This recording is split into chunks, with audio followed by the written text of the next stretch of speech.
میں back bencher تھا جب پڑھ رہا تھا ایز اے اسٹوڈنٹ آپ کی ایج پہ. مجھے بہت شوق تھا اسکیچز بنانے کا. میں پیچھے بیٹھ کے نا ایز اے بیک بینچر اپنے ٹیچرس کے اسکیچز بناتا تھا. وہ اسکیچز بناتے کیسے فری لانسنگ کی طرف آیا. اس میں صرف ایک چھوٹا سا فیکٹر ہے میرے دوست کا. اس نے کہا جو تم یہ کام کرتے ہو اس کو کمپیوٹر پہ بنانا شروع کر دو. یاد نہیں خاص، بس یہ ہے کہ جاب تو جاب ہوتی ہے، کام کرنا ہوتا ہے. جب آپ آن جاب ہوتے ہیں تو ایمانداری سے ایفرٹ کریں. فری لانسنگ جب سٹارٹ کی تب بھی موٹیو تھا. تو جاب میں میرا کام لوگوں کو، ایک ٹیلی کمیونیکیشن کمپنی ہے، اس میں جو لوگ آتے تھے سم کی ریکوائرمنٹ وغیرہ لینے پوچھنے تو میں ان کو جواب دیتا تھا. جب کمپیریزن آ جائے نا اپ ورک کے ساتھ یا فائیور کے ساتھ تو پاکستانی پروڈکٹ پہ خاص کانفیڈنس نہیں ہوتا. اس کی کئی وجوہات ہیں. میری پروڈکٹ کی بھی غلطی تھی، پورٹل میں مسئلے تھے، ہوم ورک میں نے پورا نہیں کیا تھا، اس لیے کام خراب ہو گیا. پھر لوگ ذرا تھوڑے خراب ہو پھر ٹھیک ہو گئے، مان گئے، لیکن اب وہ ظاہر ہے ٹائم لگے گا. بسم اللہ الرحمن الرحیم. السلام علیکم، میرا نام ریاض منظر ہے. تو آج ہم لوگ ایک اور پوڈ کاسٹ لے کر آ چکے ہیں. تو آج ہمارے ساتھ ایک ایسے گیسٹ ہیں جو کہ انٹروڈکشن کے بالکل بھی محتاج نہیں ہے، انکل ہشام. تو چلیں ہم ان سے ان کی جرنی کے بارے میں پوچھتے ہیں. السلام علیکم. وعلیکم السلام. ریان میاں کیا حال ہے آپ کے؟ جی الحمدللہ میں ٹھیک ہوں، آپ کیسے ہیں؟ میں ٹھیک ٹھاک بیٹا. انکل آپ کائنڈلی یہ بتا دیجیے کہ آپ نے ایجوکیشن کہاں سے لی، آپ کی ایجوکیشن کیا ہے؟ میں نے MBA کیا ہوا، ماسٹرز ان بزنس ایڈمنسٹریشن. جی تھینک یو سر. تو آپ مطلب یہ بتا دیں کہ آپ نے اپنی جرنی کو کس طرح شروع کیا، آپ کس طرح یہ فری لانسنگ وغیرہ میں آئے، اور اس سے پہلے آپ کیا کر رہے تھے؟ اس سے پہلے تو پڑھائی کر رہا تھا، پڑھائی کے بعد تھوڑا سا نوکری کی، اور بس پھر میں بیک بینچر تھا جب پڑھ رہا تھا ایز اے اسٹوڈنٹ آپ کی ایج پہ. مجھے بہت شوق تھا اسکیچز بنانے کا. میں پیچھے بیٹھ کے نا ایز اے بیک بینچر اپنے ٹیچرس کے اسکیچز بناتا تھا. وہ اسکیچز بناتے کیسے فری لانسنگ کی طرف آیا. اس میں صرف ایک چھوٹا سا فیکٹر ہے میرے دوست کا. اس نے کہا جو تم یہ کام کرتے ہو اس کو کمپیوٹر پہ بنانا شروع کر دو. پھر مجھے سمجھ لگی یہ کام بیچا جا سکتا ہے. Then I started creating logos, designing logos. پھر میں نے ویب ڈیولپمنٹ سیکھ لی، پھر میں نے ویڈیو ایڈیٹنگ سیکھ لی. اللہ خیر سے. تو یہ ایسے فری لانسنگ کا جرنی اسٹارٹ ہو گیا. I was very young, 1998 when it started. I was still doing my MBA. اور ابھی دیکھو بھول گیا ہوں ابھی یاد نہیں ہے، بوڑھا ہو گیا ہوں نا. جی تھینک یو سر. تو آپ نے بتایا کہ آپ نے پہلے جاب بھی کی ہے، تو آپ کا کیا رول تھا وہاں پہ، اور آپ کا جاب ایکسپیرینس کیسا رہا؟ جاب ایکسپیرینس میں customer services support help desk. یاد نہیں خاص، بس یہ ہے کہ جاب تو جاب ہوتی ہے، کام کرنا ہوتا ہے. جب آپ آن جاب ہوتے ہیں تو ایمانداری سے ایفرٹ کریں. فری لانسنگ جب سٹارٹ کی تب بھی موٹیو تھا. تو جاب میں میرا کام لوگوں کو، ایک ٹیلی کمیونیکیشن کمپنی ہے، اس میں جو لوگ آتے تھے سم کی ریکوائرمنٹ وغیرہ لینے پوچھنے تو میں ان کو جواب دیتا تھا. یہ ریکوائرمنٹ تھی. جی تھینک یو سر. تو جب آپ نے جاب چھوڑ کے فری لانسنگ شروع کی تو اس وقت تو پاکستان میں فری لانسنگ کا کنسیپٹ بالکل نیو ہوگا. تو اس وقت مطلب آپ نے کہاں سے فری لانسنگ وغیرہ اسٹارٹ کی، کس طرح؟ اس وقت اس طرح کے پلیٹ فارمز بھی نہیں ہوں گے شاید. نہیں، پلیٹ فارمس تو نئے آئے تھے. ایک سائٹ ہوتی تھی، اس کا نام تھا elance.com. ELANCE. اب نہیں ہے وہ. وہاں پہ میں نے پروجیکٹس پہ بڈ کرتا تھا لوگو ڈیزائننگ کے. تو فری لانسنگ تو سٹارٹ کیا کرنی نہیں پتہ تھا لوگوں کو.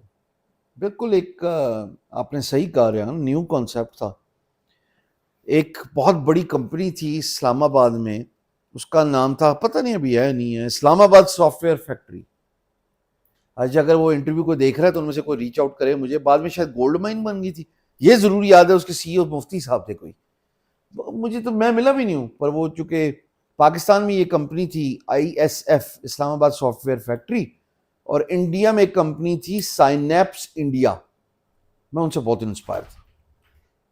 پھر میں نے کہا میں بھی ایسے ہی کام کروں گا.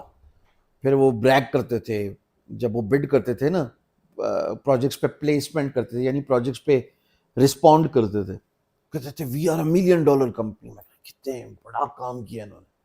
بس وہ میرا گول تھا, وہ میری انسپریشن تھی when I was growing up as a teenager, یہی کچھ کام ہو جانا چاہیے. بلکہ ٹین ایجر میں نے غلط بول دیا, ٹین ایجر سے تو آگے چلا گیا ہوں, میں تو بات کر رہا ہوں 25-26 سال کی, ہاں ٹین ایجر بھی نہیں. جی تھینک یو انکل. آپ کا جو کیریئر ہے, آپ نے فری لانسنگ میں جس طرح آپ آگے آپ نے فری لانسنگ کے اپنے کیریئر کو گرو کیا, تو اس کے بعد آپ کے کیریئر کا ٹرننگ پوائنٹ کیا تھا؟ ٹرننگ کس طرح؟ مطلب ٹرننگ پوائنٹ کے آپ کس طرح آپ نے اپنی کمپنیز وغیرہ شروع کی, بینگ گرو اور اس طرح آگے؟ ہوم ورک کر کے آئے ہیں ریان میاں, واو. وہ میرے پارٹنر میرے ساتھ جب انہوں نے 2016 میں ہاتھ ملایا, انہوں نے مجھے گرو کرنے میں بہت مدد دی, as a freelance icon کہہ لو, ایز اے ٹرینر کہہ لو, ایز اے مینٹر کہہ لو, جو مرضی دل کرے. تو مجھے یہ ریلائز ہو گیا تھا کہ جو میں نے سیکھ لیا ہے وہ مجھے آگے لوگوں کو سکھانا چاہیے. تو جو پروفیشنل گروتھ ہے کمپنیز کی, یہ تو 2016 میں ہی سٹارٹ ہو گئی تھی, جس میں میں نے ملٹیپل سورسز آف انکم کو ذہن میں رکھا تھا. اور اسی کے ساتھ ساتھ میں نے وہ پڑھانا بھی شروع کر دیا, جو میری ماما نے مجھے سخت انسٹرکشن دی تھی, اچھا بچے بن جاؤ, لوگوں کو پڑھایا کرو. میں نے پڑھانا شروع کر دیا, باغ آج تک پڑھا رہا ہوں. جی بلکہ مجھے یاد ہے ان سے پوچھوں جا کے کہ انسٹرکشن ابھی بند کیے کہ نہیں بھی ہے, یہ مجھے یاد آ گیا. میں جا کے پوچھوں ان سے کہ ابھی بھی پڑھانا ہے میں نے, ہے نا, پوائنٹ ہے نا. آپ ویسے اپنی ماما کی بات مانتے ہیں؟ جی. اچھا بچے تنگ کرتے ہیں؟ ان کی نظر میں تنگ بھی کرتا ہوں گا. یہ کیسے سوچا, اتنی گہری بات کیسے سوچی آپ نے؟ چلو اور کچھ. جی تھینک یو ویری مچ سر. جب آپ نے بینگ گرو سٹارٹ کیا تو اس وقت آپ کو کیا چیلنجز فیس کرنے پڑے تھے؟ انگلش لکھنا نہیں آتی تھی, یہ بڑا مسئلہ تھا. پھر میں نے کمپیوٹر سے انگلش لکھنا سیکھی, سو پھر ٹھیک ہو گیا, چیلنج ختم ہو گیا. مجھے ایس ای او نہیں آتی تھی, وہ تو خیر آج بھی پوری نہیں آتی, لیکن میں نے سیکھی سرچ انجن آپٹمائزیشن. پھر اس کو سیکھنے کے بعد میں نے بینگ گرو چلائی. تو چیلنجز یہی تھے. بلاگ میں نے کبھی پہلے نہیں نا بنایا تھا, اس کو سیکھنا کہ اس کو کیسے چلا سکتے ہیں وہ سیکھنا پڑا نا مجھے, تو یہ چیلنج تھا.